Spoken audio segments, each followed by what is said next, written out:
Assalamu alaikum warahmatullah. Gbogbo wa ni mo kí ní bí n ṣe ń bá yín sọ̀rọ̀ lọ́wọ́lọ́wọ́ yìí. Òru la wà ní Nàìjíríà, inú ẹni kọ̀ọ̀kan wa ò ní bàjẹ́.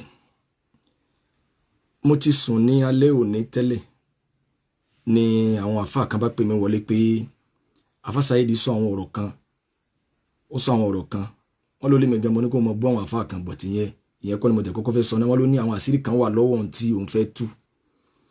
Mo wá bẹ̀rẹ̀ sí kọ́mẹ̀ntì pé kó expose nǹkan tó ní bẹ lọ́wọ́ kó sọ àṣírí kó sọ nǹkan tó ló mọ̀mọ́ mi. Bí mo ṣe wá ń kọ́mẹ̀ntì mo tún call mo tún pe direct number ẹ̀. Ó wá pe Alhaji Dosunmu wọlé. Alhaji Dosunmu ti padà sọ èrò kan tiwọn. Mo wá ń pe direct number Saheed Shittu, ó wá ń cut me off, ó wá ń cut ẹ̀. Láti lè jẹ́ pé kó fi kí Alhaji Dosunmu máa sọ tiwọn kí wọ́n á béèrè ní publicly pé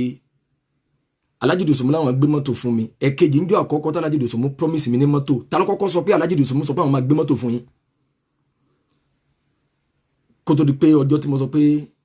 Alhaji Dosunmu pè wọlé kí n gbé mọ́tò fún wọn. Ìyẹn bẹ́ẹ̀. Saheed Shittu tí wá dì mí lọ́wọ́ mú lórí kọ́mẹ̀ntì lọ́wọ́lọ́wọ́ bí ṣe ń bá yín sọ̀rọ̀ láti lè máa sọ pé àṣírí mi tó ló mọ̀ yẹn mo fẹ́ kó sọ síta torí pé kílẹ̀ ò tó mọ́. Tẹ́ ẹ bá ń wá irọ́ kiri àfirọ́ ti dá wà lẹ́mọkùnrin tẹ́ ń wò yẹn tí ò sì bẹ̀rù parun fún orí ara ẹ̀. Ẹ bá mi sọ fún ẹ bá mi ẹlò ẹ̀yin tẹ́ bá ń wo program yẹn lọ́wọ́lọ́wọ́ báyìí pé àṣírí mi tó ló wà lọ́wọ́ bó ṣe ń ṣe program yẹn lọ́wọ́lọ́wọ́ báyìí ni kó ṣàlàyé yẹn síta ẹni tó ló mọ̀ mí yẹn mo fẹ́ kó sọ síta o. Ìgbà tí ilé ọba fi mọ́ ó lè hun nǹkan mọ́ mi ní nǹkan ó lè hun nǹkan mọ́ mi ní nǹkan mọ́ mi tí mi ò mọ̀ ń pa ẹ̀ o. Torí pé abanilórúkọ jẹ́ ni o. Gbogbo ẹni tó bá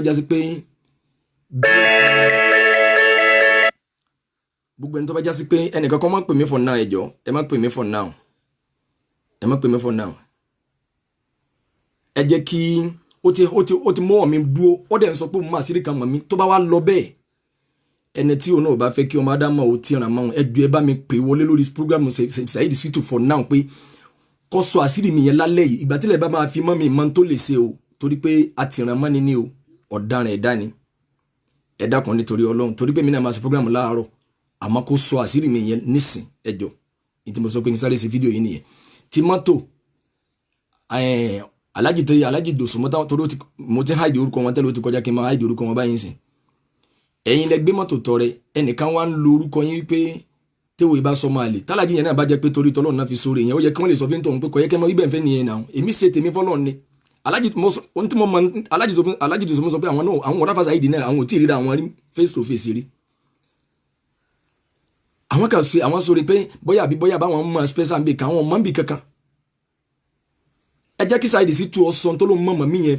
lọ́wọ́lọ́wọ́ báyìí wàláì Islam yìí sẹ́sìn kan tí yẹn máa ń ṣe ní kọ̀rọ̀ ẹ̀sìn ta gbangba ni ẹ̀yin yẹn bá mi pé Saheed Shittu wọlé lórí program rẹ̀ tó ń ṣe lọ́wọ́ yẹn pé àṣírí mi tó ló mọ̀ tó ní òun mọ̀ nǹkan mọ̀ mi táwọn afá sọ pé kèrò kò bá Islam mu tó ní mò ń ṣe ẹjọ́ nítorí Ọlọ́run gbogbo ẹni tí ó fẹ́ kí Ọlọ́run jẹ́ kí kó Ọlọ́run jẹ́ kó inú tó náà máa dùn tí ó sì fẹ́ kó òun dẹni yẹpẹrẹ èmi rẹ̀ ò ní nǹkan kan kọ̀rọ̀ kan tí mo ṣe àmọ́ gbogbo ẹni tó bá fẹ́ máa fi èrú gbàbọ̀ kún ẹ rí wípé ìgbà tí ó ní Àfá Al-Fulani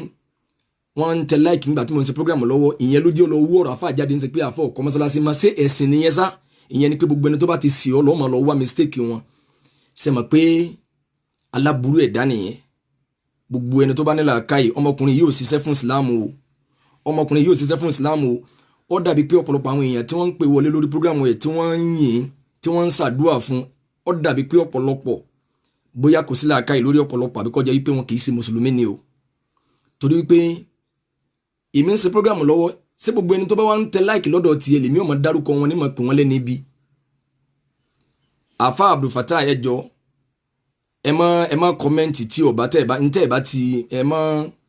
ẹ lọ ṣe pẹ̀lẹ́pẹ̀lẹ́ pẹ̀lú ọ̀rọ̀ mi ò ní nǹkan kan pẹ̀lú yín ẹ bẹ́ẹ̀ bá táyà pẹ̀lú mídíà kílẹ̀ jáde fún bẹ́ẹ̀ bá táyà pẹ̀lú mídíà ẹ pa fóònù yín náà ṣe tó ń ṣe fún mi yìí dáa ni kí lèmi àti ẹ ṣe pọ̀ ẹ bá mi bá Saheed Shittu sọ̀rọ̀ lọ́wọ́lọ́wọ́ báyìí àṣírí mi tó ló mọ̀ tó ní mo ṣe nǹkan kan ẹ jọ̀ọ́ kó tó parí program lálẹ́ yìí ni kó má jẹ́ ọ̀dọ̀la kó má jẹ́ kílẹ̀ ọmọ nítorí Ọlọ́run torí pé aláburú ẹ̀dá ni kò sí tí ò lè hun mọ́ mi o ẹni kọ́ mọ́ pt mi o kọ́ sọ jáde lálẹ́ òní ẹ jọ̀ọ́ nítorí Ọlọ́run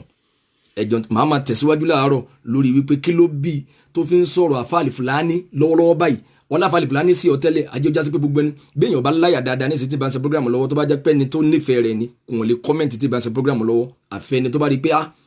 nítorí ẹ̀sìn nínà ọwọ́ ń ríra rẹ̀ bí ìgbà tó jẹ́ pé ìwọ nìkan lọ dáa ju gbogbo ara ayé lọ ọ̀hún ríra rẹ̀ bí gbogbo tí mi ò ẹni bí ní o ẹ dákun ẹ bá mi bá a sọ̀rọ̀ nítorí Ọlọ́run salamu alaykum wa rahmatullah afa Abdul Fattah